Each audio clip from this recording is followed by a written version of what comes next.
Ever stop and think about what's really going on in your head when you choose one thing over another? I mean, from your morning coffee to the smartphone in your hand, there are these powerful, kind of hidden forces driving every single purchase you make. So let's pull back the curtain and figure out the psychology behind it all. No, really, think about it for a second. There's probably a brand of sneakers you'd swear by, right? Or maybe a car company you wouldn't go near. That strong feeling, that loyalty, or, that total rejection, that's exactly what we're going to get into today. So here's our game plan. First, we're going to look inside our own heads to see how our choices even get formed. Then we'll connect those choices to who we are as people. And finally, we'll zoom out and see how all our individual decisions add up to create huge society-wide trends. Okay, so let's get right to it. We've got to start with the absolute foundation of why we buy anything, our attitude. Seriously, this is the bedrock for everything else we're going to talk about. Now, in this context, attitude is way more than just a mood. It's like this lasting judgment your brain makes. It's a mental shortcut that's been built over time from everything you believe and feel about a product. It's what makes you instantly go, yep, or nope, when you see something on the shelf. But here's where it gets really interesting. Your attitude isn't just one solid thing. It's actually a mix of three different parts. I like to think of it like a three-legged stool. It's made up of what you think, what you feel, and what you're going to do. Let's look at each leg. First up, we've got the cognitive part.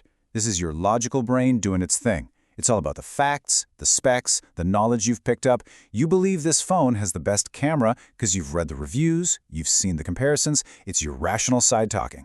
And then you've got the affective component. This one is all heart, zero logic. It's purely about emotion. How does owning or using this thing make you feel? Cool? Smart? Secure? That emotional punch is a massive, massive part of your overall attitude. So here's the kicker. You're not the only one who knows about this three-legged stool. Marketers are total experts on it. They don't just sell you stuff. They create entire strategies to aim directly at what you think, how you feel, and ultimately, what you end up doing.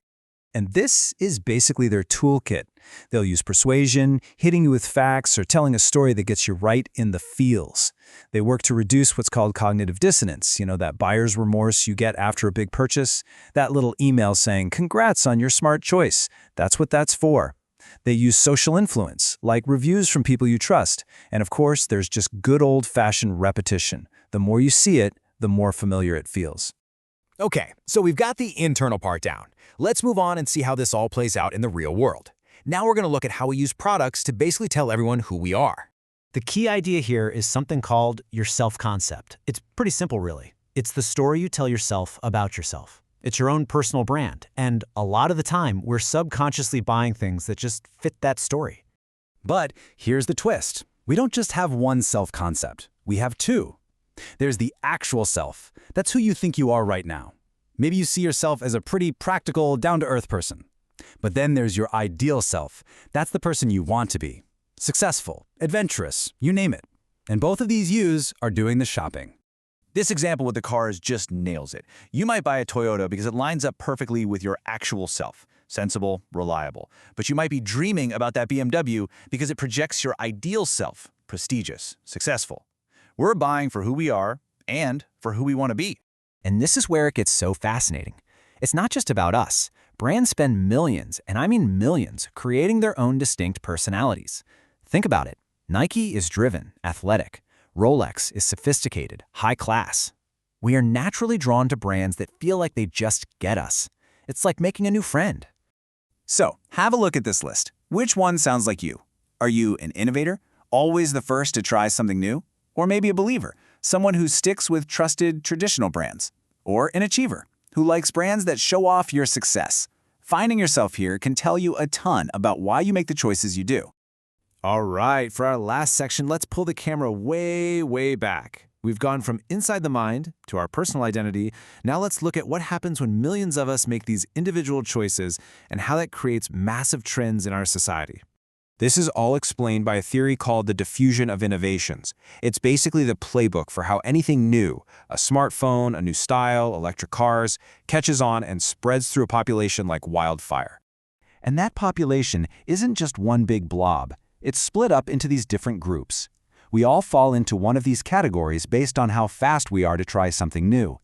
It all starts with a very small group of pioneers and ends with the people who, well, Hold out for as long as possible. So let's do a quick roll call. You've got the innovators, that tiny, brave group camping outside the store. They're followed by the early adopters. These are the influencers who make things cool. Then comes the big wave, the early and late majority. That's most of us, waiting till the bugs are worked out. And finally, you've got the laggards, the traditionalists who might still be rocking a flip phone. But this whole thing isn't just some big, abstract, societal trend. Every single time you consider buying something new, you're going through your own little personal version of this adoption process. It's a journey. And that journey pretty much always looks like this. First, you just become aware that it exists. Then your interest gets sparked, and you start looking it up. Next step is evaluation. You weigh the pros and cons. If you can, you move to the trial phase. You test it out. And finally, if it makes the cut, you reach the last step, adoption. You buy it. So as we wrap up here, just think about that whole journey we just mapped out. It all starts with something so small, a single thought, an internal attitude, a mix of what you think and feel. That attitude drives you to pick something that reflects your personality. And when millions of us do that, we are collectively deciding which new ideas make it and which ones just fizzle out. The psychology of your purchase, it literally shapes the world we live in. Which really just leaves one final question for you to chew on. The next time some groundbreaking new thing is launched, where will you be in that line? Are you going to be the innovator at the front, the early adopter telling all your friends about it?